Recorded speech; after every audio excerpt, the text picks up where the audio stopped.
रात का अंधेरा, सरकारी अस्पताल की लंबी सफेद गलियां, जहां पर कुछ लोग आईसीयू में भर्ती थे, अपनी जीवन के लिए जंग लड़ रहे थे। तो कई ऐसे रिश्तेदार थे जो आईसीयू के बाहर दुआ मांग रहे थे ताकि उनके घर वाले जल्दी से ठीक होकर निकल जाए। इसी दरमियान उस अंधेरे में एक लड़की को ऐसे डार्क जगह पर ले जाया जा रहा था जिसे सुनकर पुलिस पूरे उड़ीसा में हलचल मचा हुआ है। दरअसल लड़की को अंधेरे का फायदा उठाया जाता है और वहां से ले जाकर जब बताती है लड़की उसके साथ क्या कांड हुआ था और क्या कुछ हुआ था, पूरी कहानी सामने आती है तो वो पूरे सिस्टम को सवालों के घेरे में रख देती है। दरअसल ये मामला गवर्नमेंट हॉस्पिटल से जुड़ा हुआ है। वहां पर एक लड़की को सरेआम किडनैप किया जाता है और दूर जंगल जो होता है वहां ले जाकर उसके साथ 3 दरिंदों ने ऐसा कांड किया जिसे सुनकर आपकी भी रूह कांप जाएगी। लड़की कुछ घंटों तक अस्पताल में नहीं मिलती। दरअसल वो आती तो है अपने मामा को देखने के लिए, क्योंकि मामा उनके बीमार थे और मामी के साथ वो अस्पताल आती है। जब कुछ घंटे बीत जाते हैं तो उसे खोजबीन होती है उसकी, पता चलता है कि वो अस्पताल में नजर नहीं आ रही है। इसी दरमियान मामला पुलिस तक पहुंचता है। जब छानबीन की जाती है तो पता चलता है कि वो लड़की 3 दरिंदों से घिरी हुई थी, जिनमें एक महिला भी शामिल है। आपको बता दें कि महिला की मौजूदगी में लड़की के साथ गैंगरेप हो रहा था, लेकिन महिला को फर्क नहीं पड़ रहा था। उसके साथ जो लोग थे वो दरिंदे उस लड़की की इज्जत लूट रहे थे। वो चीख रही थी, पुकार रही थी, लेकिन किसी को कोई फर्क नहीं पड़ा और इस तरह से एक माइनर लड़की का गैंगरेप होता है और उसे जब चुराया जाता है, जहां से एबडक्ट किया जाता है, वो एक सरकारी अस्पताल होता है। अब सवाल ये उठता है कि आखिर एक सरकारी अस्पताल से इस तरह से कैसे एक लड़की को किडनैप कर लिया जाता है। सरेआम इस तरह के कांड को अंजाम दिया जाता है जिसमें एक महिला शामिल होती है। दरअसल ये प्लानिंग प्लॉटिंग की गई थी और क्या था पूरा मामला, आइए आपको इस वीडियो में सिलसिलेवार तरीके से बताते हैं। दरअसल ये सिर्फ एक गैंगरेप का केस नहीं है, ये एक सिस्टम का फेल्यूर केस भी कह सकते हैं, जहां पर सरकारी अस्पताल में लड़की को किडनैप किया जाता है। क्या आपकी सीसीटीवी कहां थी? सर, जो अस्पताल की सीसीटीवी, सिक्योरिटी गार्ड, तमाम ऐसे जो सुरक्षा के लिए मुहैया कराए जाते हैं, ऐसे सिक्योरिटी और सेफ्टी की बात अगर मैं कर लूँ तो ऐसे लोग कहाँ थे? क्यों वो लड़की को नाक के नीचे से वहां से किडनैप करके और गैंगरेप को अंजाम दे देते हैं ऐसे लोग? तो ये कई ऐसे सिस्टम का फेलियर है जो इस वीडियो में बात करेंगे कि आखिर कैसे एक सिस्टम की नाकामी की वजह से एक लड़की को इस तरह का भुगतान करना पड़ा और क्या था पूरा मामला, आइए अब बताते हैं। दरअसल 17 मई की ये वारदात है।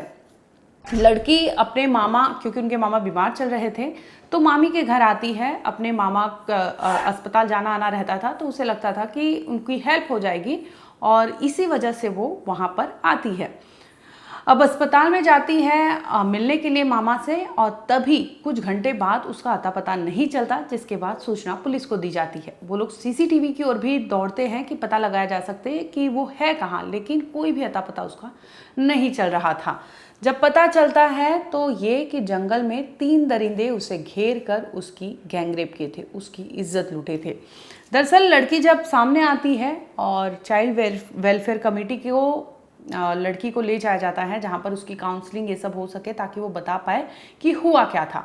तो चाइल्ड वेलफेयर की जो चेयरपर्सन थी संजुक्ता महापात्रा, इन्होंने जब काउंसलिंग की, उनसे पूछताछ की तो पता चलता है कि उस लड़की का जो है सोशल मीडिया से एक लड़के से दोस्ती हुई थी। ये लड़के का नाम राजा बेसन है। लड़की ने बताया कि उसकी दोस्ती हुई थी, लेकिन उसे ये नहीं पता था कि ये दोस्त इतना खतरनाक हो सकता है। पहले तो फ्रेंड रिक्वेस्ट जाता है, दोस्ती एक्सेप्ट होती है, चैट दोनों एक्सचेंज करते हैं, मैसेज करते हैं, इसके बाद इनकी दोस्ती थोड़ी बढ़ जाती है। इसी दरमियान जो राजा बेसन है लड़की को पूछते रहता है कि वो कहाँ है। उसे पता था कि लड़की अस्पताल में पहुंची थी।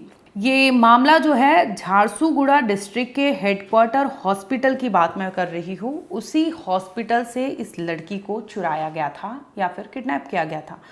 अब सोचिए कि इतना मेजर लैप्सेस है, ये सिक्योरिटी लैप्सेस जो है, लूपहोल जो है, वो क्यों हुआ? सीसीटीवी होता तो नहीं होता। सिक्योरिटी गार्ड आने जाने पर अगर वो लोग लड़की को ले जा रहे थे या फिर अंदर वो लोग दाखिल हो रहे थे तो क्वेश्चनिंग क्यों नहीं हुई, कोई पूछताछ क्यों नहीं हुई? ये एक बड़ा सवाल उठता है और आखिरकार हॉस्पिटल से किडनैप करके गैंगरेप हो जाए, ये बहुत बड़ी चीज़ हो जाती है। जिस तरह से एक्यूज जो है तीनों मिलकर इन्होंने प्लॉटिंग के तहत 17 मई डिसाइड किया था, जिसके बाद लड़की को अस्पताल से ही ये लोग किडनैप करके ले जाते हैं और पास के जंगल में उस लड़की के साथ मिलकर गैंगरेप होता है। मुकदमा दर्ज किया जाता है पुलिस की ओर से, और क्योंकि चाइल्ड वेलफेयर कमेटी जो है वो कंफर्म करती है कि बच्ची का रेप हुआ है, और लड़की ने जो अपने बयान में कहा है, उसने भी ये बताया कि उसकी सिर्फ और सिर्फ दोस्ती थी और उसे ये नहीं पता था कि दोस्त अपने दोस्त के साथ मिलकर और इस तरह से पूरी झुंड बनाकर वो आएगा और अस्पताल से ले जाकर इस तरह के कांड को अंजाम देगा। अब पुलिस ने इन्वेस्टिगेशन किया तो पता चलता है कि जो DHH प्रीमाइसेस है, यानी हॉस्पिटल की मैं बात कर रही हूँ, डिस्ट्रिक्ट हॉस्पिटल की, तो उस प्रीमाइसेस में ये लोग दाखिल कैसे हुए, हॉस्पिटल की सिक्योरिटी कैसे थी, क्या हॉस्पिटल के कोई स्टाफ या फिर मेंबर जो उसमें थे वो शामिल थे, लोकल रेजिडेंट और सोसाइटी के जो मेंबर्स है वो कंसर्न रेज कर रहे हैं कि अगर आप सोचिए कि अस्पताल में भी लड़कियां सुरक्षित नहीं हैं तो वो कहाँ सुरक्षित है। ये अपने आप में सबसे बड़ा मुद्दा इस वक्त उड़ीसा में है। सेफ्टी एंड सिक्योरिटी की बात किया उन्होंने, प्रोटोकॉल्स की बात की कि अगर गवर्नमेंट हॉस्पिटल से इस तरह के कांड हो जाते हैं, लड़की को किडनैप करके उसका गैंगरेप किया जाता है और जिस तरह से ये पूरा खौफनाक कांड सामने आया है, तो इसे लेकर अब चर्चा का विषय बना हुआ है। और लड़की ने सिर्फ ये बताया था कि उसकी दोस्ती राजा से थी, और 3 जो एक्यूज्ड है मेन, उसमें से मेन एक्यूज्ड राजा बताया जा रहा है, उसे गिरफ्तार कर लिया गया। इसके साथ ही 2 और लोगों को, यानी कुल गिरफ्तारी 3 हुई है, जिसमें एक महिला भी बताई जा रही है कि वो भी इस तरह के कांड में शामिल थी। अब बड़ा सवाल ये उठता है कि आखिर उड़ीसा के झारसुगुड़ा में इस तरह की कांड को अंजाम दिया गया है, वो भी गवर्नमेंट हॉस्पिटल है, तो अस्पताल में भी अगर सुरक्षित नहीं है तो लोग सुरक्षित है कहाँ, सुरक्षित जगह बची कहाँ है। आपको बता दो, फिलहाल तीनों आरोपी जो हैं उन्हें पुलिस ने गिरफ्तार कर लिया है। सीसीटीवी फुटेज खंगाली जा रही है कि इनके पास एक्सेस कहां से आया था, सिक्योरिटी लैप्स कैसे हुए थे, इनसे गार्ड ने रोका क्यों नहीं। तो ये तमाम जो सवाल आपके जहन में आ रहे होंगे, ये सवाल अब पुलिस भी छानबीन करके कोशिश करेगी पता लगाने की कि आखिर इसका मकसद क्या था, क्या इन्होंने पहले भी इस तरह के कांड को अंजाम दिया है। और बता दो कि एक माइनर लड़की को इन्होंने किडनैप करके गैंगरेप को अंजाम दिया, जिसे लेकर पूरे उड़ीसा में जो है प्रोटेस्ट हो रहा है, और वो लोग न्याय व्यवस्था या फिर safety and security at a government hospital जो है उसका कंसर्न रेज कर दिया है। रेजिडेंट जो है वो भी सवाल कर रहे हैं कि अगर इस तरह के कांड अस्पताल में होते हैं, स्कूलों में आपने देखा होगा कि कई केसेस स्कूलों से आते हैं, तो लोग कहाँ सुरक्षित है और कैसे लोगों को समझाया जाए या फिर अपनी बच्चियों को कैसे बचाया जाए, ये उनके समझ से परे है। फिलहाल आपको बता दें कि तीनों गिरफ्तारी हो चुकी है और पुलिस छानबीन कर रही है। आगे आने वाले समय में जो भी अपडेट होगा इस केस से लेकर हम आपको जरूर बताएंगे। देखते रहिए क्राइम तक।